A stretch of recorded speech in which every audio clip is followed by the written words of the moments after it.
Right. Good luck, because I am flying the plane.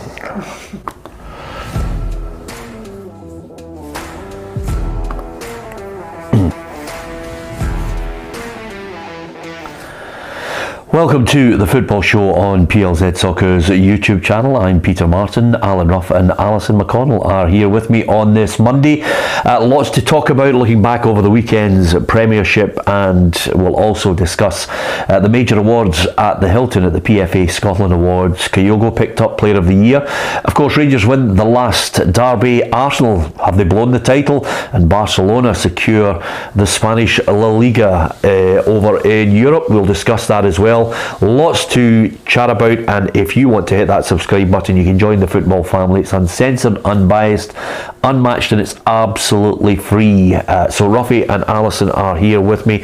We'll talk about the Player of the Year awards a little later on. As you can tell, sometimes the voice just gets a wee bit husky, Ruffy, if you've had a wee batter at it after you've finished your job. Well, it is a long night, isn't it? You know, it's 6 o'clock till 3 in the morning. So no, you deserved everything after 12 o'clock. It's a quite pressurised job, you know, and it has to run. I thought it run absolutely impeccably, didn't it? All the cuts, all the awards, the people who come up and the interviews and everything, and it's a great night when it goes off smoothly. Yeah, absolutely. Lots to talk about with that. So let's get into the Premiership at the weekend. Rangers 3-0 winners over Celtic, and more than deserving of it over the 90 minutes. If things haven't gone their way in previous games, certainly for Michael Beale and the players, they were up for it from minute one and converted the chances that came their way. Yeah, I thought they made a really ferocious start to the game and then got the early lead, just to get their noses in front. I think it might have been a bit different if Reilly shot that came off the post. It might have levelled the scores, it might have played out to be slightly different, but I thought Rangers deserved it. I thought they were the better team by a distance over the course of the 90 minutes, and I think it's a kind of bittersweet win, I think, if you're a Rangers fan, because you're thinking, where was that performance when the league was live? If you think, you know, if you'd come away with a 3-0 win in January, that day that ended 2 each, it could have blown the title wide open. So I think there'll be cautious optimism that it maybe lays the foundations for a more competitive campaign next year. However, I think there'll be questions asked, just a slight frustration that when it really mattered, that performance wasn't there. Yeah, Ruffy, the Rangers fans needed that shot in the arm, almost certainly, because there are certain frustrations you get when you see your great rivals getting away from you, but quite simply, they needed to see a performance, they needed to see energy, high press, battling for everything, and they got that. Yeah, they had to back up everything they were saying, and they did it right from the very start of the game. You know, it's always good to get an early goal in a Rangers Celtic game. You could see the whole place exploded. The Rangers players responded to that, the Celtic players didn't, you know, for whatever reason, and at the end of the day, Rangers were very, very worthy winners, you know. But I mean, a lot of people have been saying, like, Celtic got bigger things to worry about before the end of the season. So, you know, Rangers should enjoy it at the moment and look forward to next year. I've got to ask you, first of all, as we dissect the goals, Lundstrom's shot was a good shot. Wasn't a great shot. Should Hart have done better? And Cantwell finished it with aplomb. Yeah, I think Joe Hart would hold his hands up in that one and say he should have, quality goalkeeper like him should have pushed it away to the side rather than back into, you know, Cantwell coming in there. But I thought every one of Celtic's goals were poor. You know, it's something we haven't seen all year, you know, the mistakes they were making. But if you make mistakes and you get the quality of Rangers players, they're going to take them. And it was the same when Celtic played Rangers. When Rangers made the mistakes, Celtic capitalised on every mistake. So it just shows you how close these games are. Yeah. If you're going to feel any kind of, I think, pleasure from one of the goals, it's for John Souttar, because that boy has had a rough time, and I think, you know, when he's fit, when you see him, Ali, he's a quality defender, and that's the key to it for him, is just avoiding injury and trying to get a run of games for Rangers fans to really buy into him. But he took his goal well. Yeah, and I think you could see a bit of relief in the way he celebrated and spoke after the game. I think it'll have been a killer of a season for him to have got injured gone and played a game and then got injured and missed 80% of the season at Rangers. I think it would have been very frustrating for him, a very difficult time. I think he's really been through the mill mentally. I think it points to a real fortitude on his part to be able to come back in, and I think Rangers fans will feel that it's almost like a new signing for them next term. If he's fully fit, gets a strong pre-season under his belt and then goes back in, I think he'll have a lot to offer Rangers next term. It's like with these games, and I love it because it's what I call that erratic knee-jerk reaction to everything, whether it's the first game of the season or the last game of the season, Ruffy. And people have been looking at the manner of the goal, and John Souttar was able to really use all his physical presence on Kobayashi. He's looked slightly nervy. He looked nervy at Tynecastle, and I thought John Souttar was easily muscling him off the ball for the free header. Yeah, I don't think he's had enough games, enough games in our environment. It's a different style of football from where he's come from. It's very physical, and John Souttar showed that. There was only going to be one winner when that ball came in there, and it was John Souttar. He was given it his lot. Whereas, he was sort of standing off a wee bit and got bullied a wee bit as well. So, I thought it was a good goal. We're talking about John Souttar, about 4 years ago, we were all talking about where's our next centre-half going to come for Scotland. And it was him. And then he started picking up these injuries. So I think now he's kick-starting his career. And although we've got, some centre-halves playing at Scotland now, I think if he keeps staying away from injuries, consistently playing well, I think he's an asset to the Scotland team. Yeah, of course, thanks to so many of you offering your opinion on the game itself. Keith says, personally I think Celtic took their foot off the gas considering the league was won. If the league was still up for grabs, fair enough, but it was a nothing game. Jimmy says, us Rangers fans aren't jumping to conclusions on this one. Celtic were without McGregor, Hatate and Reilly in midfield. So it was one of those situations where I think quite a lot of people, thanks to Des, who says, Peter, you sound as rough as the Badgers, which is always good, Ruffy, because you need I can't wait for the end of the season, can you? Yeah, I'm okay just now. I wasn't up to 4 a.m, so I'm quite fresh. Of course, you left early. You left early as well, Alan. Yeah, absolutely. Well, you say professional, I say boring. But nevertheless, lots of people giving their thoughts on this one. And it says, Peter drank the place dry last night. You know me, Ruffy, I'm a toucan Dan. Well, the thing about it is everybody's in there at 7. And we're all having a nice social night from 7 till 12 o'clock. You've had nothing. Yeah. So your night kicks off at 12 o'clock. Yes. So you're catching up, big time. So you've stamina you need to be out at that time in the morning. Absolutely. If you're, and by the way, in the game itself, when we were talking about John Souttar, delighted to get his goal, the third goal was just calamitous. I mean, that was, if Rangers fans are miffed about the nature of goals that they've lost in the previous games, McGregor, uncharacteristically, waiting, Starfelt, and then eventually away goes Sakala and finishes easily. It's not a goal we've seen from Celtic too often under Ange Postecoglou. I think that lack of communication between the two of them, the hesitancy, you've not seen it, they've not been undermined by goals of that ilk, and I think that will frustrate them. I think they'll be annoyed at conceding that such a sloppy goal, just to gift it like that. I think it's been incredibly uncharacteristic of both of those players as a whole this term and of Celtic as a collective. It's not been something that's been there. Yeah. What can you read into it, Ruffy? I mean, I've watched and I've looked at some newspapers saying, well, that's Michael Beale's worked out the Ange pattern of play, and now he's got the way to actually get the better of him. What do you read into that result?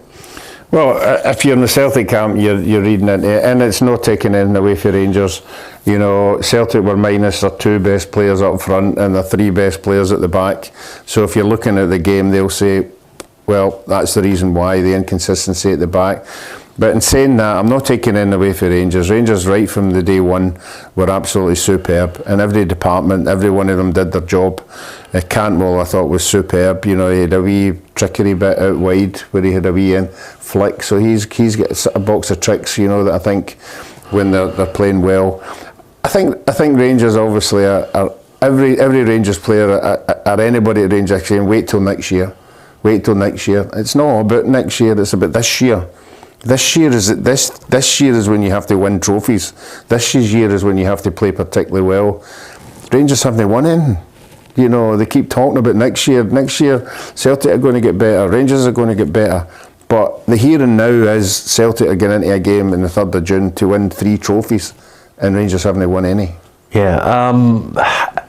If anything, I mentioned the shot in the arm, Ali, on winning the game. But for me, the overall assessment of it is quite simply, as Ruffy mentioned there, Rangers fans will know there's no silver in the cabinet. That's the first thing. And secondary to that, they'll look and they'll say, I mean, I like Cantwell. I think Cantwell's going to be a star for Rangers.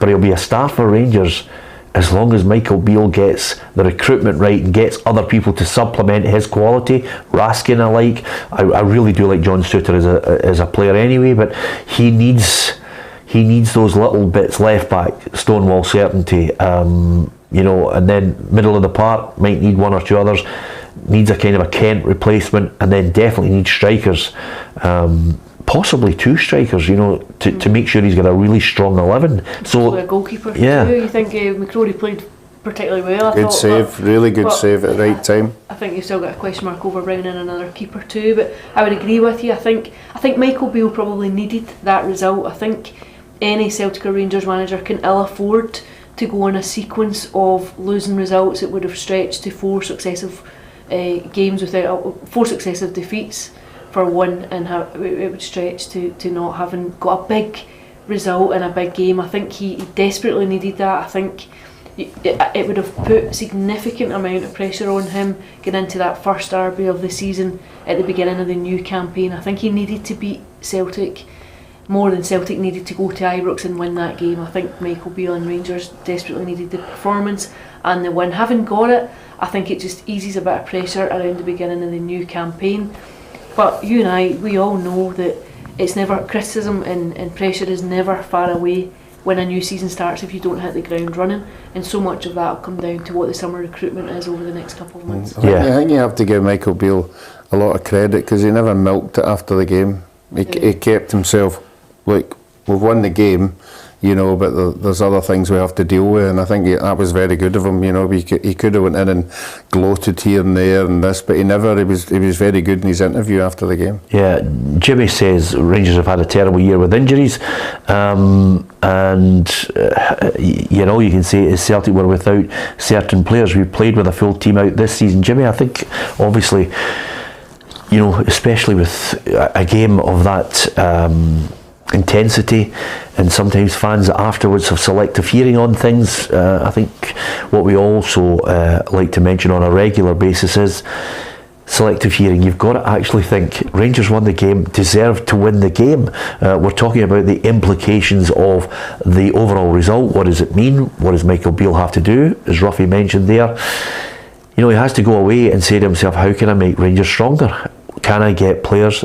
Will that budget get me the quality players that can supplement the likes of Cantwell and Raskin? And can they win the title of Celtic?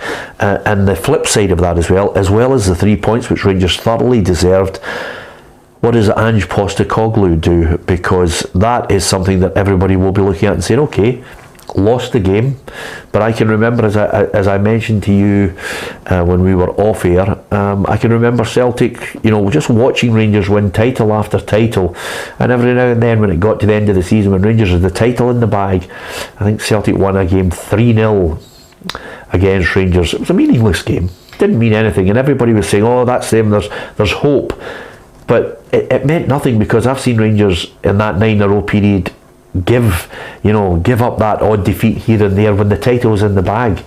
Yeah, I think it's a different, even just subconsciously, I think there's a different vibe around the game when you know the title's won. I don't think it's deliberate, I don't think it's a conscious thing, but I think there's a different approach. The pressure is off entirely. I think Rangers were under pressure at the weekend to win. I do think that Michael Beale needed a big result and a big performance against Celtic. For Celtic, I think you can go through the team, talk about the players who were missing, the players who were coming in. I think there's an opportunity to see how some of them coped in that kind of environment, how they coped with the pressure of the game and how they performed. I think Ange Postecoglou will have learned quite a few things about players, about what they need to do, about what else he needs to bring in over the summer. Are there players that can step up and handle playing for the first team at Celtic? That's the kind of game that you do have to cope with. So I think Rangers will feel very cautiously optimistic, having got one over on Celtic and having done so in a fairly emphatic manner at the weekend. I think the real test will come when the campaign starts. That first game of the derby, and it will be at Ibrox this season. I think that will give you an indication of just where both squads are and how the new season pans out. Yeah, of course. You know, the squad that he's got that's won the title with, of course, the backup of the bench, and it's had a lot of quality at times. He's got some decisions to make as well, as Michael Beale pointed out, and this is Michael Beale's comments. The bigger curve of trying to improve the side is at Rangers.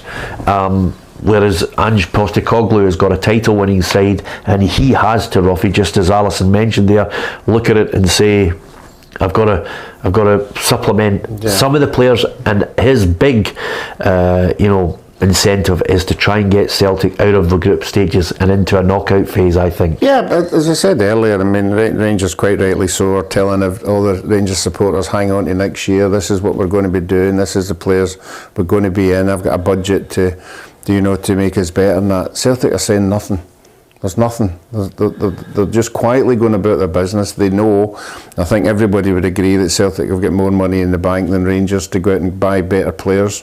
So it'll be interesting to see as the months go on, what kind of quality is going to come into both sides, because that obviously, if you've got money behind you, you would think you'd be out there looking at a different sort of a price bracket, a different player.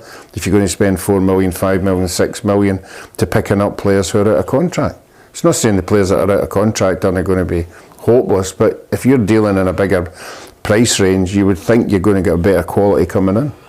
Yeah, Hugh Scott always offers his thoughts on the games, and I have to say, Hugh, like so many on our feed, have a sensible approach and look at how games have unfolded and what the implications are. And he says, Peter, I was happy with the result and performance. It gives encouragement that they can beat Celtic, but nothing more than that. It just showed how much Celtic missed Maeda and the underrated Greg Taylor.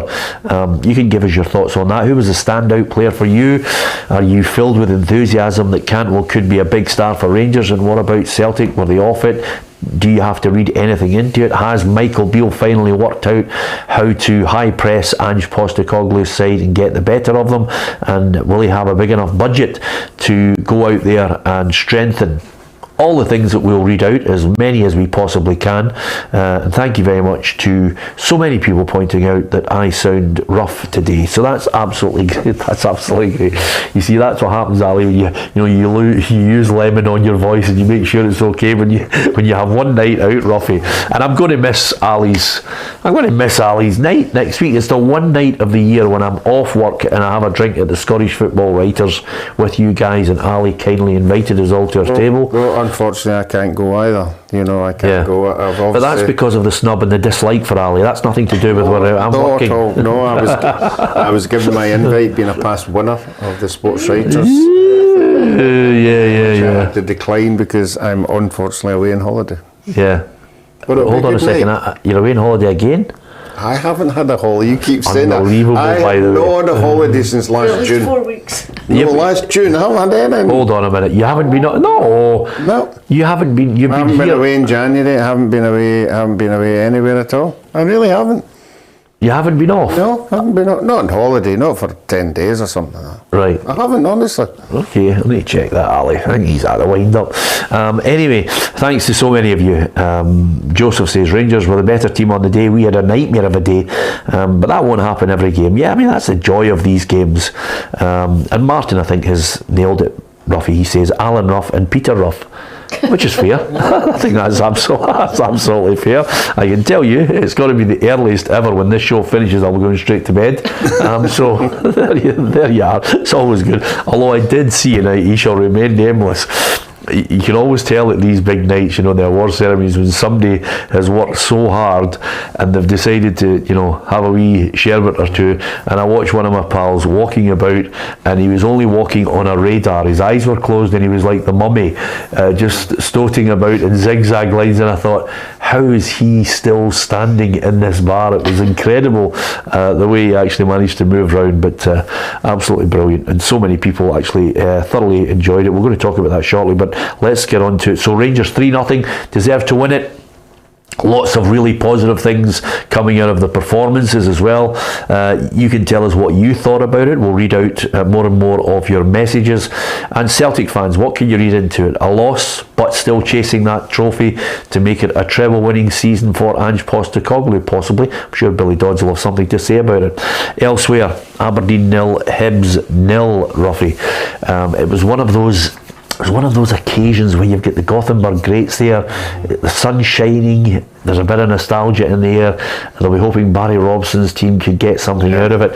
If anything, Hibs should have won it because Nisbet missed a penalty. Yeah, I think obviously the occasion, everybody been on the park, you would have thought, well, this is the stadium being full, this is a day where you're just going to win the game. But Hibs had another idea about that. The first 45 minutes they nearly blew Aberdeen away, and it had been for the Aberdeen goalkeeper who made some terrific saves. They would have been behind. Obviously did have the penalty save later on, but for me, Hibs would be disappointed they never took 3 points out of that game. Yeah, your old handball resurfaces again. Is it a penalty? No. I had another debate about it. They're maybe thinking about going back to the deliberate handball, and I think that would be an easy way out for the referees. It makes it easier to decide, where their hands are, where they're hitting. There was one at the weekend where, the guy, he had to put his hand up because it was going to hit him in the face, and we saw with Conor Golson, that was the reason it wasn't given against him. So it's just the inconsistency, but again, it's the way the rules are in the rule book, and the referees are taking it to the limit. Yeah, I'll tell you who I was impressed with for Hibernian. Youan signs a deal, and I've seen him on more than a few occasions this season, Ali, and he's one of those players that suddenly can light the whole game up by a bit of skill, trickery, and if he can actually settle in, he could be a big player for Hibs next season. Yeah, I think they'll just want a bit of consistency from him. I think he's still, if he pieces everything that he's got together, I think he's a fairly formidable signing for them. I think there are deficiencies in his game. I think Lee Johnson's spoken of them, but I think he could be a really important player. I think he's definitely got something about him. He'll lend something different. Yeah, absolutely. Okay, 0-0 finished in the end.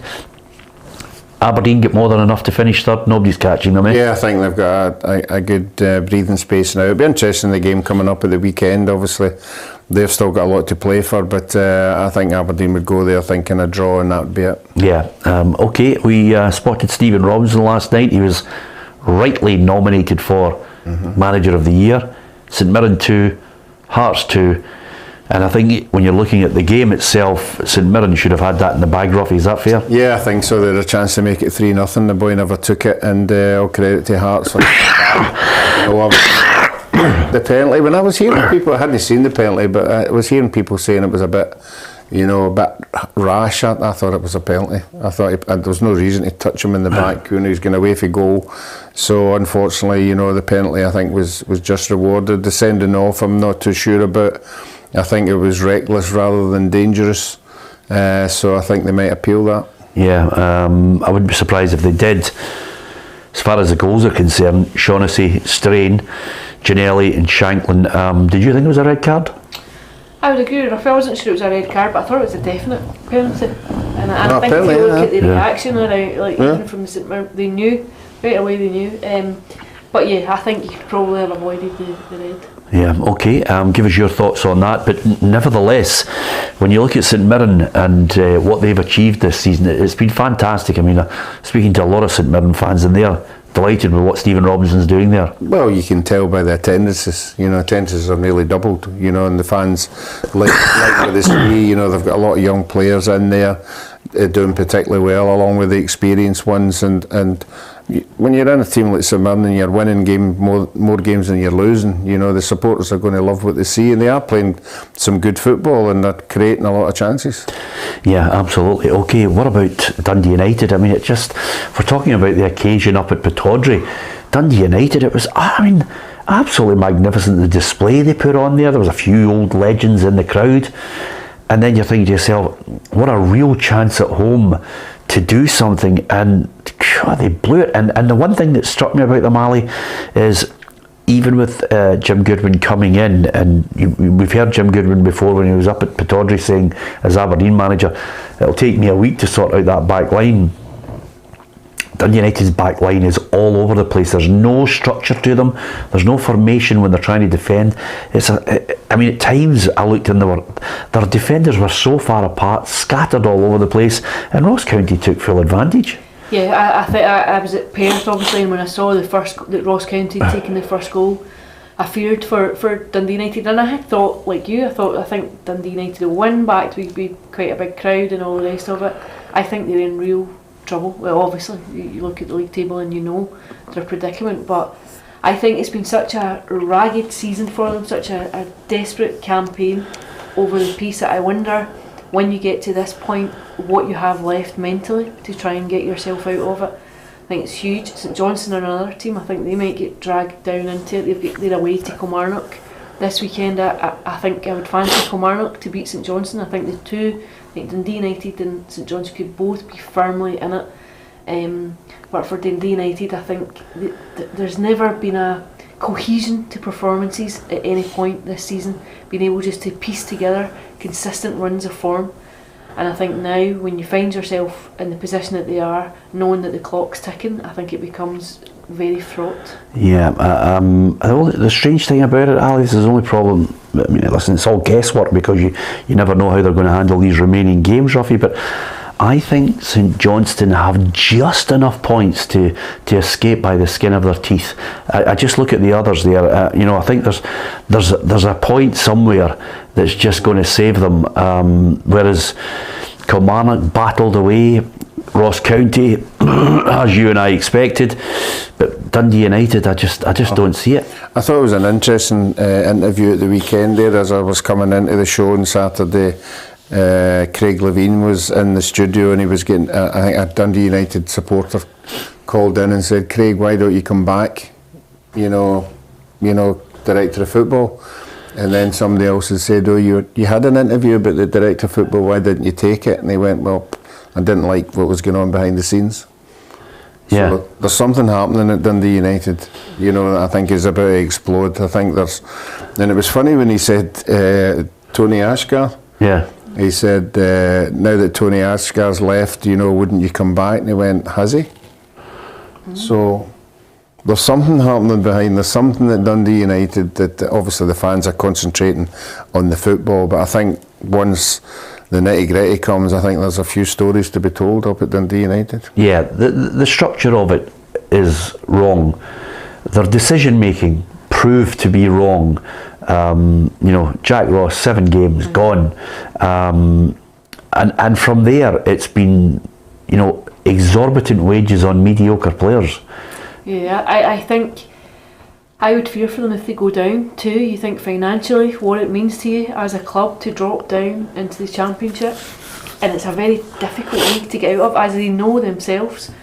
I think there's been a catalogue of mismanagement all the way through the club, but I would agree with you. I thought the decision to sack Jack Ross when they did was ludicrous, utterly ludicrous. A difficult start to the campaign, but as you can see now, you've taken 3 different managers and none of them have got a proper tune out of that team yet. Yeah, okay, they lost by 3-1 and full marks, I have to say. We've been talking about the negativity of Dundee United, but Jordan White got the hat-trick, and suddenly that fight that we thought was going to materialise has indeed materialised. Malky Mackay using all his experience. Yeah, Malky's told everybody, just hang on, don't get excited. We get tanned against Hearts, but if you look at the games before that against Rangers, they did particularly well, and he's trying to focus the players on the positives rather than the negatives, and certainly that win at the weekend was very positive, and obviously the hat-trick as well, particularly with Brophy being injured, that'll give them a spark, and I know they've not got as many home games as Kilmarnock, so I think everybody down at the bottom end of that table is good enough to beat each other on the day. Yeah, okay. What did you make of Kelly? A bit of fight in them. You said that you thought that the home games might be that edge for them, and at home, Vassell, Armstrong, enough to see off Livingston? Yeah, I thought that was a turning point for me when the fixture list came out, when they had 3 games at home and 2 away, because we all know their away form is absolutely dreadful. Their home form is particularly good. So if you're handed 3 games at home and a plate at the end of the season, you're going to fancy your chances, and they've taken their chances. You know, I thought they weren't going to take their chances at the weekend because it was the same sort of a misses, and then somebody else usually goes up the park and scores a goal. But no, they got a wee break at 2-0. So no, I think they might be. I'm still going to think they'll be in the playoff. I don't think they'll be automatic relegation. Okay, interesting. Give us your thoughts on that. Do you agree with Ruffy? 1 win in 5 for Livingston. Just the wheels have come off. Yeah, I think when they never made the top 6, but they knew effectively they're safe, I think it can just be very difficult to keep your motivation. I think that's how it's played out for the last couple of weeks. I think David Martindale will probably be quite frustrated at the way it's ended. I think he would have wanted a stronger finale from them, but I think 2 wins in 12, Ali, since February. Yeah, the stats are not particularly good, and good. I think at one point they looked as though they were a shoe-in to get that top 6 place, and then it fell apart, and it'll get harder again for Livingston next season. They're going to lose a couple of big players and key players, and it's trying to go back and be clever in the transfer window again and bring in players that strengthen them. And you feel a bit for them. I think when he spoke about season ticket numbers and not being able to get fans in, I think it can be quite demoralising that even when you are doing well and the club is looking as though it's going to be top 6, that you're still not maybe getting the full backing that you think the players and the club deserve. You know what it's like, Ali, we always like to look at odds and assess things, and Chris Andrews has really put a lot of thought into it. He said the latest odds are evens that Peter will puke over Alison before the end of the programme. You know, in a kind of the Exorcist style, Ruffy. Not that bad, am I? God, I remember that night. I went to see the Exorcist. It was horrendous. Seeing her head turn the whole revolution. Yeah. I hope you don't, by the way. No.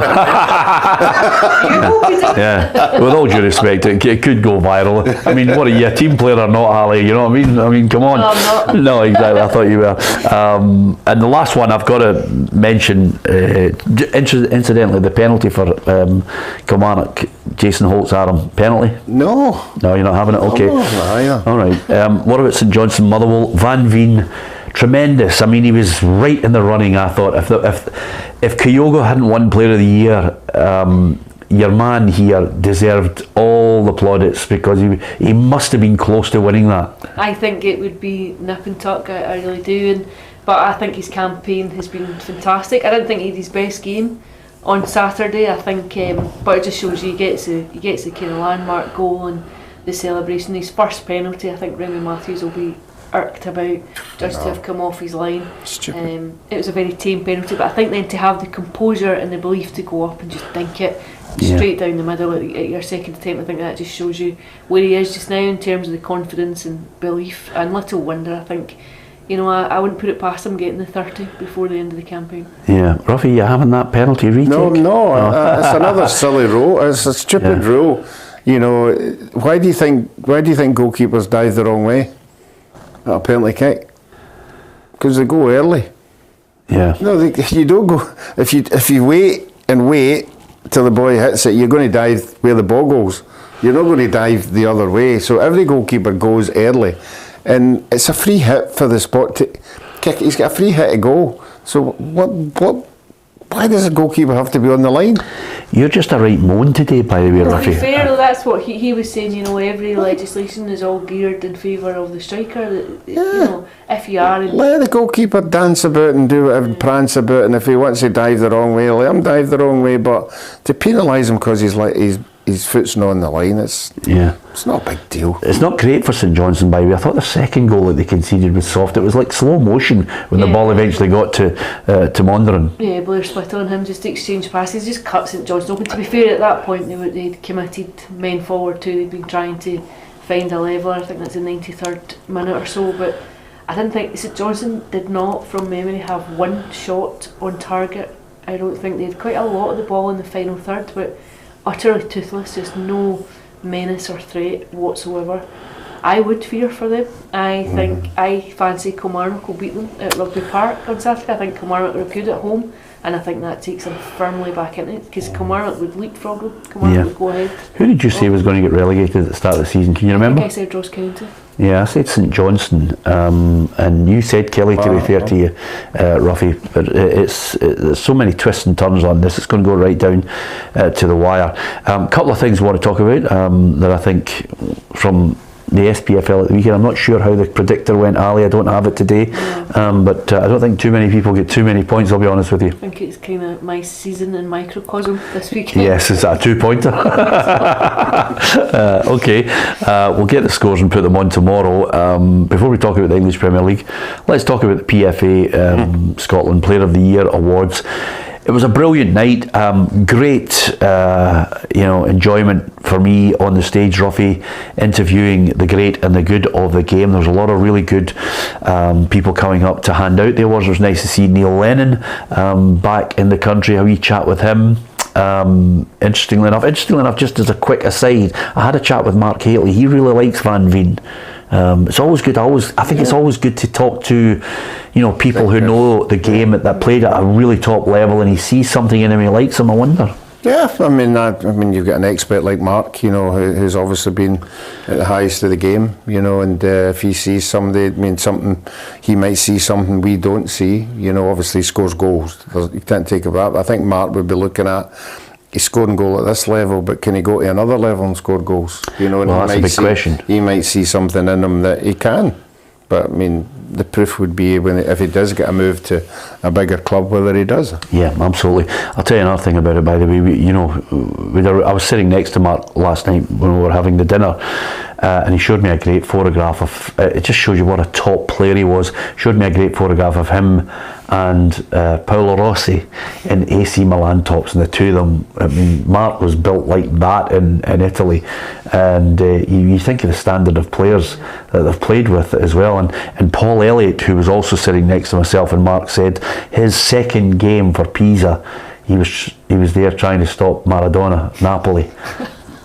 Honestly, that's the level there these guys have played. That was great. Incredible. And by the way, the two of them still look good, didn't they? Two of them could be playing. They could be playing. Well, honestly, they were just, the two of them were immaculate, Absolutely. I did ask Mark, because I always remember when he signed for Rangers, he was a bit flamboyant, to say the least, and I did say to him, please tell me you've still got the yellow Versace jacket, Ruffy, because that, when you're standing in front of a Ferrari with a yellow Versace jacket, there's only certain people can pull it off. If I was standing in front of a Ferrari with a yellow Versace jacket, the police would be then saying, okay, where did you take the jacket from, and whose car is this? He was a bit of an icon when he come back, because it was standard practice. Everything he wore was Versace ties, Versace this and that, so he had a bit of designer look about him, but he looked terrific last night on the stage. He was very good. Absolutely, thoroughly enjoyed his company. But on the stage itself, there were so many awards handed out, and the good thing about the PFA, Ali, is that whole umbrella now of the male awards and the female awards. And young Emma Watson, what a great award for her, Young Player of the Year. And suddenly, she's only 18, she's in the Rangers side, scored 2 goals, and her home debut for Scotland, it's all rosy in the garden. She's only 17, she's turned 17 in January. Is that right? Very young. Hi, thanks for that, Ali. So, I thought she was 18. I think you'll probably see quite a bit of Emma Watson over the next few years. I think very good, very grounded, still working hard, has been in and around that Rangers side all season, and then went into the Scotland set-up, and I think showed a nice level of humility. I think worked hard. All the senior players in the Scotland set-up spoke very highly of how she'd gone into that 10-day camp and acquitted herself, and then of course to score 2 goals on your debut at Hampden, a really memorable occasion. And I think she's playing with a cast. She'd been playing with a cast because of an injury. She had surgery on it last week and is hopefully being back for the cup final. But I think she's got a tremendous future ahead of her. Yeah, I thought one of the highlights of the night was Rose Reilly describing what she had to do to get to where she was, as a footballer, accepted by some and not accepted by others. And what she had to do to get to the top of her game and how she got there. I thought it was really, and if there was a lot of young girls footballers there in the audience, it must have been an inspiration to hear how she achieved and what she had to do to get to where she was. Yeah, Rose Reilly is a remarkable woman and truly inspirational. Caitlin Hayes won the Player of the Year award as well, and she spoke very well. Mm-hmm. Yes, she does speak very well. She's very articulate. I wasn't surprised with that. I think a few people might have expected Jacinta because of the goals and the assists, but I think Caitlin Hayes has really grown in stature in that Celtic side this term. A lot of goals in big games, taking on a real aura of responsibility within that team. Very strong defensively and capable of coming up with goals. And if Celtic do go on and win the league on Sunday, she'll have scored the most important goal of this campaign when she scored the winner against Partick Thistle last weekend, because Celtic's season was done without it. And can I ask you this question, because of the women's game, it's down to the wire. It's just unbelievable the way destiny in Rangers' hands. I think you'd have to say it's in Glasgow City. Glasgow City have a 2-point cushion now, but a very formidable ask to go to Ibrox and play at Ibrox. I think Rangers will want to get a big crowd in on Sunday, so I think Rangers will know that a win might not even be enough, depending on what the scoreline is in the Celtic Hearts game. So you have three very viable contenders who could go and win the title on Sunday. Lots of different scenarios as to how it would play out. A draw could maybe not be, in fact a draw wouldn't be enough for City if Celtic were to win and beat Hearts, because Celtic have got the better goal difference. And do you want my commentary for the helicopters changing direction just to kind of set things up nicely? That'll come in handy. It is one of those days, isn't it? It genuinely is. I think all three of them could win it. I think if Rangers score first against City, I think there's a real danger that Glasgow City could collapse, because I think it's been a really difficult spiral for them over the last both games years. at the same time? Yes. Yeah, absolutely. You have to be. Yeah. Young Player of the Year, Ruffy, Malik Tillman. Yeah, I think any time we've had a chance to see him, he looks special. You can tell that by the £5 million tag that's on him. So I think all the Rangers supporters he's only a young lad. I think the things that we've saw him doing have been very good. Consistency level there. Obviously, he got injured there, and we never saw him fulfil that this season. So I'm just interested to see whether he comes back or not. You asked him, didn't you? Yeah, I think you did. I gave it a little thinly veiled one, Thinly veiled, and be nice to see you here, and he just gave me a giant custard pie. Yeah. So I think if there's any chance it's Rangers getting him on loan. I don't think Rangers can use that amount. I don't know much what Rangers' budget is, but I think spending £5 million in one player would be quite a lot of that budget. Yeah, absolutely. And then the Player of the Year, Ali, Kyogo. Now, as a host, I've never been so delighted to see the translator walk onto the stage as well, because my Japanese is not up there at that level. Although I have to say, because of the hectic nature of the work that we're all doing, I was actually contemplating just learning a little bit of Japanese, but Kyogo understands English very well. Absolutely. He's a complete wido, that boy. He definitely understands. I don't know, he's obviously not confident speaking, especially in a public set up like that, when you're on a stage in front of a pretty big audience, but you could tell he understood what you were saying, and it was the same even at the PFA press conferences midweek when they were getting photographs and everything. He could understand what was being said. I think he has a Scottish ear now for hearing what's been said, even if he's maybe not entirely confident in speaking the language. Yeah, I'm a wee bit worried, Ruffy, for people in Portugal, because Jota won the Sky Sports Goal of the Season, and I did say to Jota, you're going to put that award on your mantelpiece, and he didn't know what a mantelpiece was. I mean, that's a worry, isn't it, Ruffy? Surely there's cold days in Portugal. Well, only in the winter, but I would think you wouldn't have seen a mantelpiece. It's quite an old-fashioned word. I don't know if my kids would know what a mantelpiece is. It's quite an old-fashioned word. Is it? Would they know what a chimney was? Exactly. That's a good thing, Ruffy. It is one of those situations where he just looked at me as if to say, mantelpiece, what's that? I know, it was crazy. But listen, fair play to him. He scored the goal. To be honest with you, Ruffy, it's people who vote on the Sky Sports website. I'm sorry, but the boy Humphreys goal for Hearts, for me, halfway line, was the goal of the season. He's gone from his 18-yard box, beat two players, left foot, bang, that's goal of the season. Yeah, I thought it was. But Jota, fair play to him, because the pass was good, wasn't it? Yeah, it's a different technique, you know. The pace that he was running at to dink it, you know, it shows you the ability that he has. But I thought there was some crackers. I don't particularly go with dead ball, you know, shots. I'm not having that. You know, you think you've got to be moving and hitting a volley or something like that. But you know, there was some crackers on the night. Yeah, well, that's an interesting point here from Hughes. Don't you think that players should be learning the language? Kyogo's been here 2 years, same with Morelos after all this time. I think of the grief British players get when they go abroad. Well, you'll never believe this, Hugh, but Alfredo Morelos also understands English, and so does Kyogo. But sometimes it's just actually getting your words right and getting it out in a sentence that you feel confident with, and they both can speak English. Alfredo Morelos can speak English. Yeah, I think you're only seeing a public snapshot on a night like that. I think what you'll find is that within their own dressing room and around teammates, so that they'll be far more involved in conversation. I do think it's an important thing to do, just to assimilate into a dressing room and be part of it.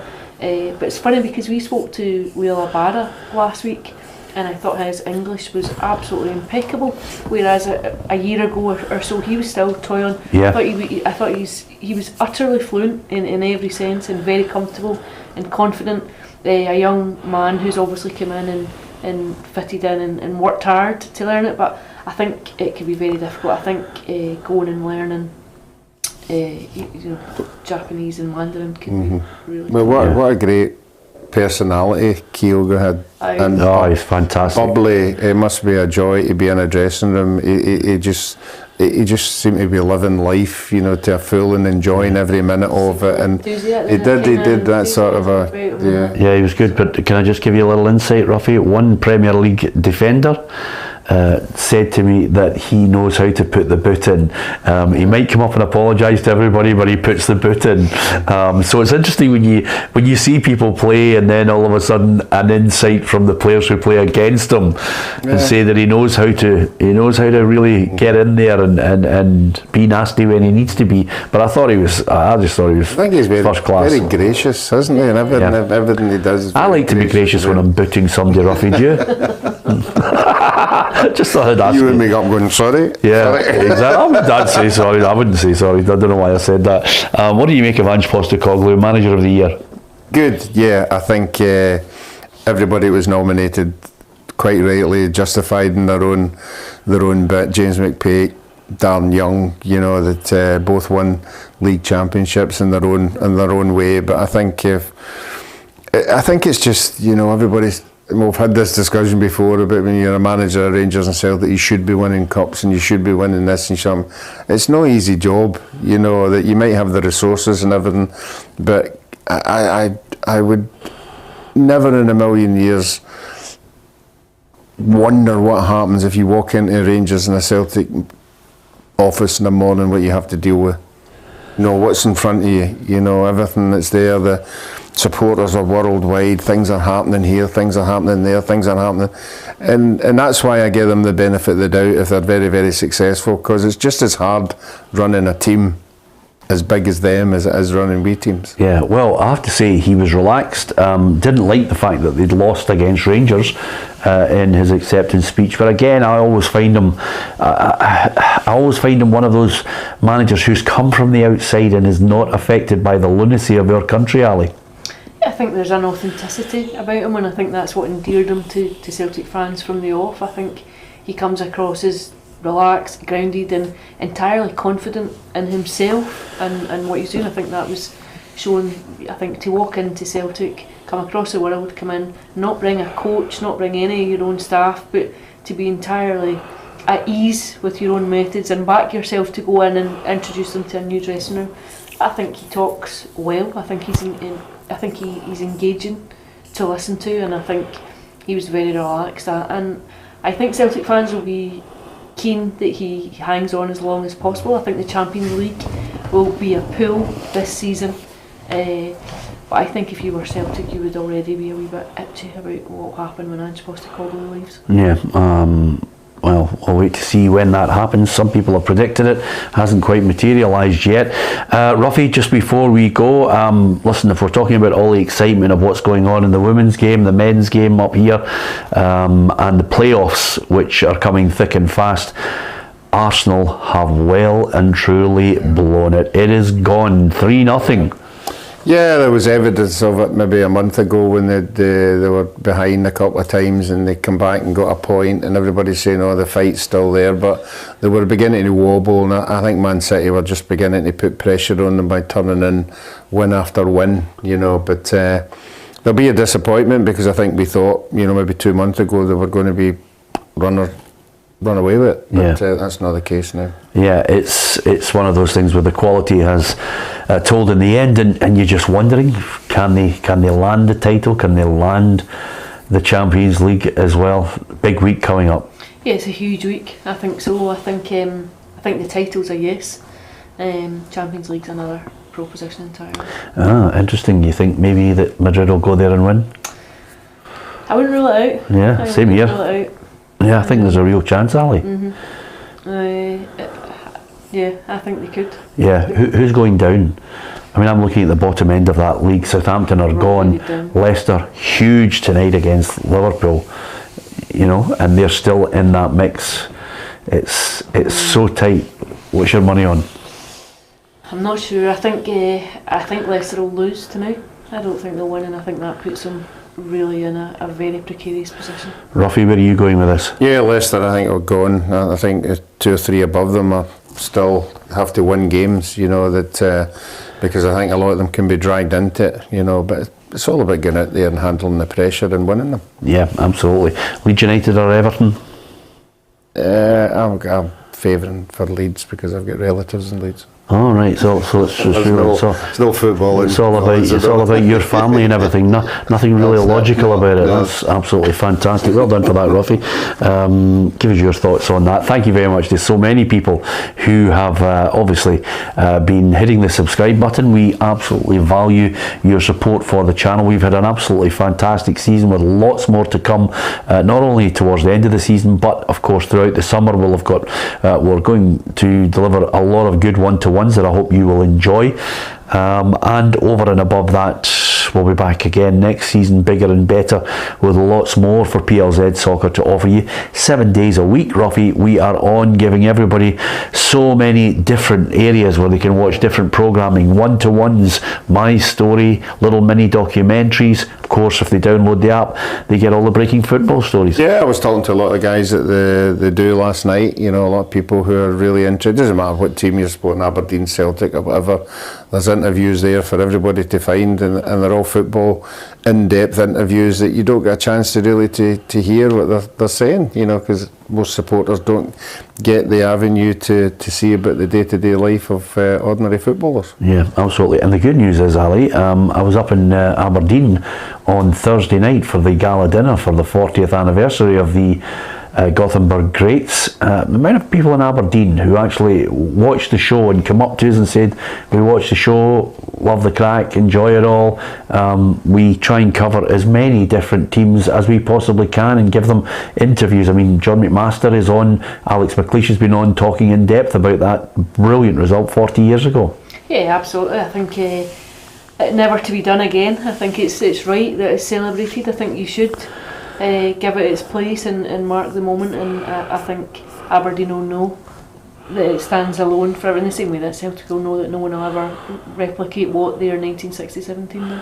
Yeah, and I have to say to you, Ruffy, have we got a game of tennis tomorrow? I think we're taking Murdo McLeod out for a meal. So we are, and there's quite a few going to it, by the way. Yeah. There's a few legends going along to it, but I'm really looking forward to it, because Murdo is absolutely top drawer. I'm delighted he's fighting back. Yeah. I think a lot of people have been sending him get well wishes, and I think he's been blown away by the support from the football community from right across the board. Yeah, and he's got a massive night coming up, you know, when they're doing the remembrance of the Stopping Rangers winning the league. Yeah, I think that's gone. I think that's been. Has it been? Yeah. No, I thought that was coming up. No, I saw him on the stage with all of the boys. Well, it's gone then. Yeah, he's got a massive night behind him. Absolutely.